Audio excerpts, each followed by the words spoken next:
Welcome everybody to another episode of Lockdown 23 and 1. Today we have another montage of lockup related clips coming your way. People send me clips to react to all the time, and these ones are the ones that caught my eye the most. Or I got a little bit of backstory to go with it. I like to find clips that reminds me of times when I was in there. Not because I enjoyed it and want to go back, but because it helps me break it down for y'all. So without further ado, let's get right into it. If you enjoy this type of content, all things lockup and crime related, then this is where you want to be. Hit that like, subscribe, notification bell before you leave, and check out my playlist with many more videos for you to start watching today. Alright, so for the first clip, this one definitely brought back some memories. It's titled The Yard. And I don't know if this is their main yard or they're just walking to the yard. Either way, it looks like a place I'm very familiar with. Let's watch the clip and then I'll give you a personal story of what happened to me in a setting like this.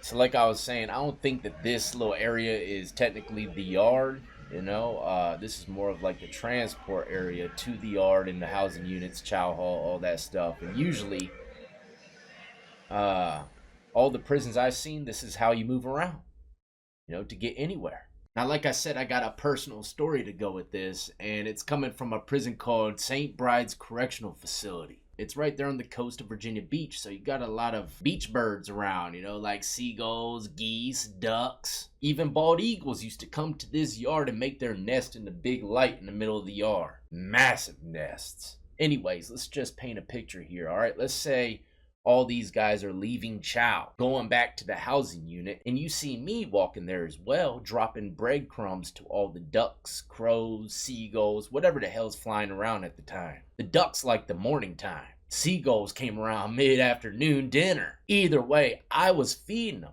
And a few times I had, just picture me, walking the corridor with all these people having a line of ducks following me to the housing unit.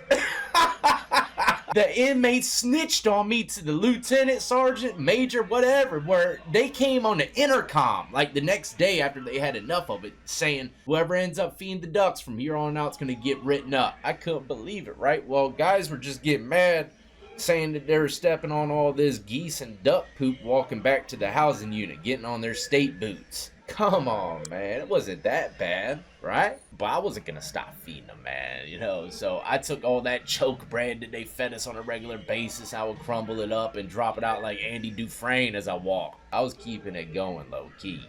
I've also seen guys, man, running for their life in movements like this, man, getting chased. You don't know what's going on, right? But you're just saying to yourself, thank God it ain't me.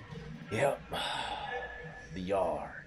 Now, the next clip is definitely not as vibrant as the walk to the yard. It's the darkest place in prison, called solitary confinement. I've been there numerous times. I used to get in trouble quite a bit behind bars, unfortunately. But this clip I got for y'all is all too familiar. It's going to show a little bit of the cell block, but more importantly, the sounds. It didn't matter where I was. If I was in the hole, these type of sounds were there. If you want to get more of a realistic feel on it, then go in your bathroom, close the door, turn your cell phone volume all the way up, and close your eyes. I swear you will feel like you are in the cell block. Bathrooms always reverberate kind of similar to a cell.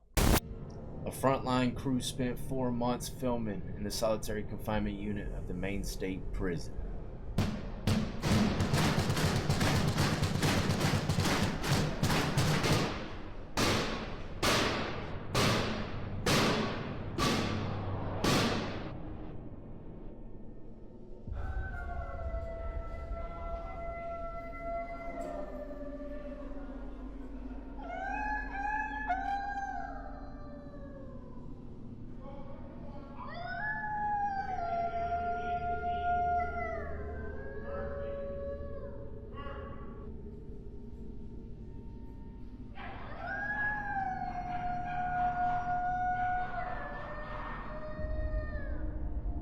This sounds like a real kennel.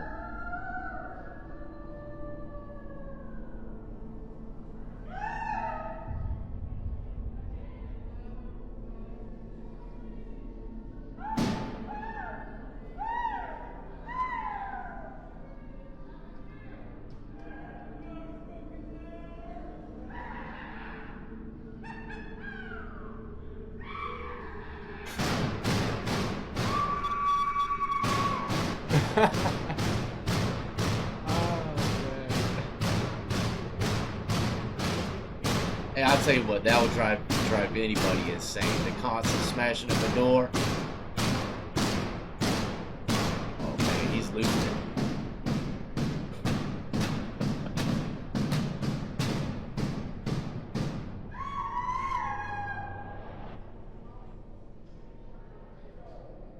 Anybody with a mohawk in prison's a maniac.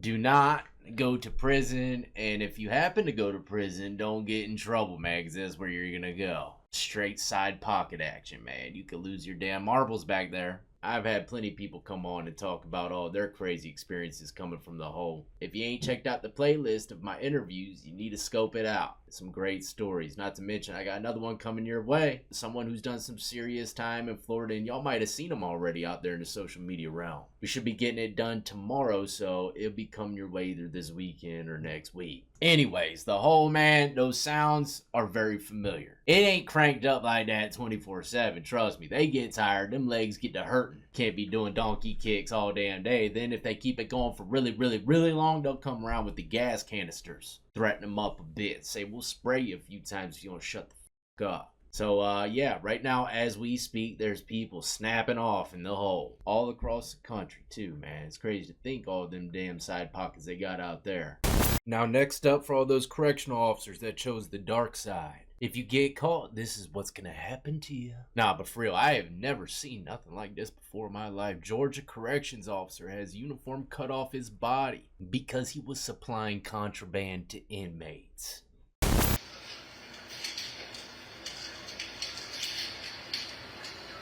They got them good fabric scissors too. They've done this a few times.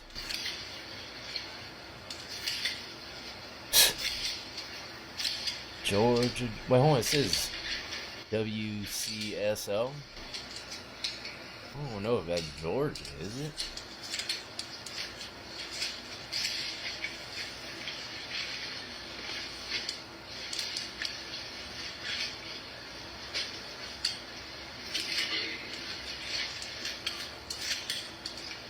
Wayne County, Georgia. Okay. Yeah, it is Georgia. Yep. Bird chest is flapping now, buddy. Damn, you dish ragging him a bit. You come to our jail to do this, this is what it's going to get you. You're a disgrace to this uniform, and you need to go to jail for good. Word is, he got caught by the old Walmart-style mirror camera. God, them things are ancient, but they still work. Now, the next clip I could definitely relate to, man. I remember, well, in the jail that I was in, they had this thing called video court. You know, a lot of cities or counties, they'll actually take you to the courtroom. You can sit back there and hear everyone go in front of the judge, see if they're going to get a bond. And you hear everybody's charges. Well, it was the same thing, just you weren't in the courtroom. It was done through video. And the guy that's going in front of the judge is right there with you in the room. And you got a bunch of other inmates surrounding him. And you're hearing everything that's on the TV. And some of these guys' crimes make you feel way better about your situation, knowing other people's facing way worse stuff than you are. That's what the video's going to show today. The title says, the look on her face when she heard this guy's charges.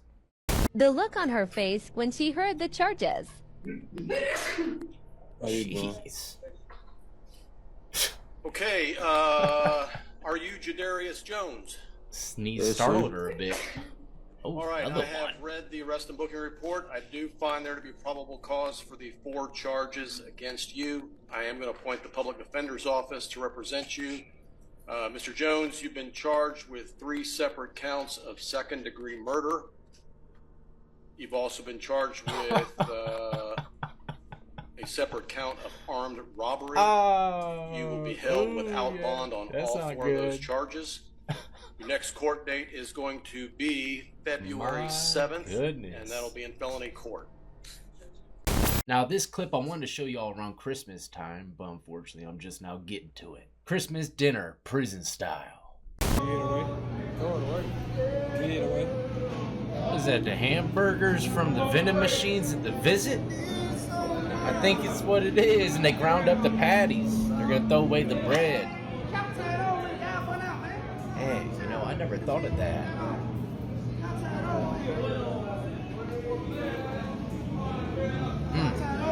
That's gonna be a big meal.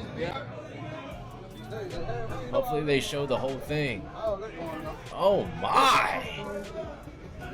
That's a block dinner right there. Wow.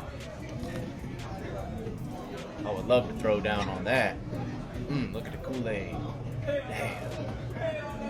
Ooh, Cajun chicken. We didn't have none of those in the prisons I was in. We had the chili though. Still my favorite. Those Velveeta beans and rice.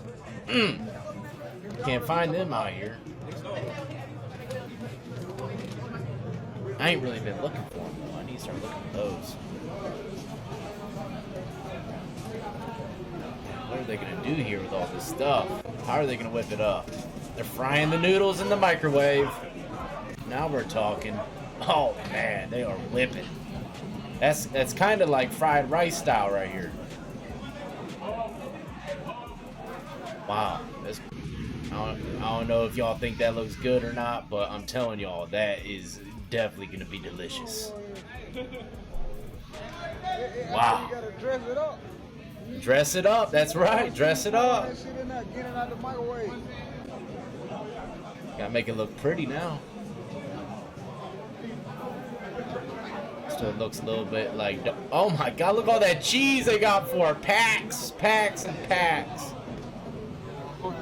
Oh man, I don't know about that, man.